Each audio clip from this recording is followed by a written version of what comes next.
ജയിച്ച സീറ്റിൽ നിന്ന് കെ ശൈലജയെ മാറ്റാനുള്ള CPM സംസ്ഥാന നേതൃത്വത്തിന്റെ ന്യായീകരണം വെട്ടി കേന്ദ്ര കമ്മിറ്റി.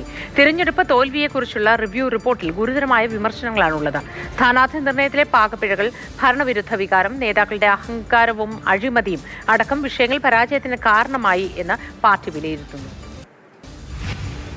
ചരിത്രത്തിലെ തന്നെ ഏറ്റവും വലിയ തിരഞ്ഞെടുപ്പ് തോൽവിക്ക് ശേഷം പരസ്യ പ്രതികരണത്തിലൂടെ നേതാക്കൾ തന്നെ വ്യക്തമാക്കിയ കാര്യങ്ങളാണ് കേന്ദ്ര കമ്മിറ്റിയുടെ റിപ്പോർട്ടിൽ പ്രധാനമായും പറയുന്നത്. സ്ഥാനാർത്ഥി നിർണയവുമായി ബന്ധപ്പെട്ടുള്ള വിഷയങ്ങൾ, പാർട്ടിയിൽ ഏകാധിപത്യ പ്രവണത വർദ്ധിക്കുന്നു തുടങ്ങിയ വിവിധ വിഷയങ്ങൾ, വിവിധ തലത്തിലുള്ള വിഷയങ്ങളെല്ലാം തന്നെ ചർച്ചയായിട്ടുണ്ട്. അതിലേറ്റവും പ്രധാനം സ്ഥാനാർത്ഥി നിർണയവുമായി ബന്ധപ്പെട്ടുള്ള കാര്യങ്ങളാണ്. 54 സിറ്റിംഗ് MLA-മാരെയാണ് CPM ഏതായാലും മത്സരത്തിന് ഇറക്കിയത്.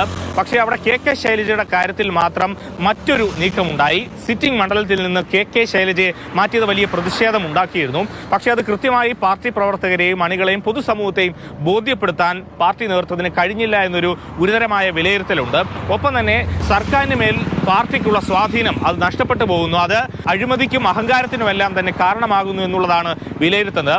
മറ്റൊന്ന്, CPM-നെ തെരഞ്ഞെടുപ്പിന്റെ സമയത്ത് ഏറ്റവും അധികം ബാധിച്ച ഒരു വിഷയമാണ് വെള്ളാപ്പള്ളി നടേശൻ നടത്തിയ മുസ്ലിം വിരുദ്ധ പരാമർശങ്ങൾ.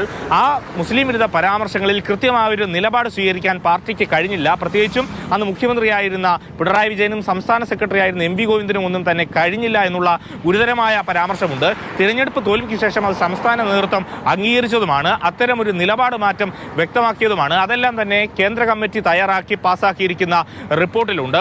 ഒപ്പം തന്നെ നേതാക്കളുടെ പെരുമാറ്റം, പൊതുവേദിയിലുള്ള അഹങ്കാരം കലർന്ന സംസാരങ്ങൾ, ഇതെല്ലാം തെരഞ്ഞെടുപ്പ് തോൽവിക്ക് ആക്കം കൂട്ടിയിട്ടുണ്ടോ എന്നും വിലയിരുത്തുന്നു. അത് നേതാക്കളുടെ പേരെടുത്ത് പറയുന്നില്ല എങ്കിൽ പോലും പിണറായി വിജയനെയും MP ഗോവിന്ദനെയും ഒക്കെയാണ് അത് ലക്ഷ്യം വെക്കുന്നതെന്ന് നിസ്സംശയം തന്നെ പറയാം. ഞങ്ങളെന്തിനാ പഠിക്കുന്നത്? ഞങ്ങളെല്ലാം എന്തെല്ലാം വിമർശിക്കുന്നുണ്ട് അദ്ദേഹത്തെ. പിന്നെ അതെല്ലാം വന്ന് നിങ്ങളോട് ഞങ്ങൾ പറയാറില്ല എന്നേ ഉള്ളൂ. അത് ഞങ്ങളുടെ പാർട്ടി സംഘടനാ കാര്യമാണ്.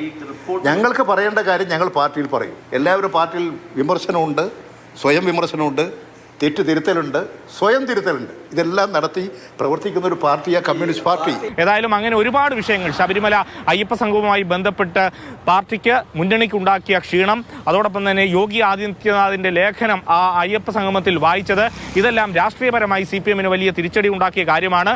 അതോടൊപ്പം PM ശ്രീയുമായി ബന്ധപ്പെട്ട് CPI-യുമായി ഉണ്ടായ പ്രശ്നങ്ങൾ, ഇതെല്ലാം വലിയ തരത്തിൽ തിരഞ്ഞെടുപ്പ് തോൽവിക്ക് ആക്കം കൂട്ടിയിട്ടുണ്ട് എന്നുള്ളതാണ് വിലയിരുത്തുന്നത്.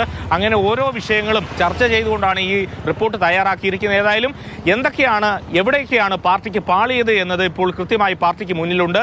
ഇനി ഏതായാലും സെപ്റ്റംബറിൽ ചേരുന്ന വിശാലമായ സംസ്ഥാന കമ്മിറ്റി യോഗത്തിലായിരിക്കും തിരുത്തൽ മാർഗരേഖകൾ CPM മുന്നോട്ട് വയ്ക്കുക.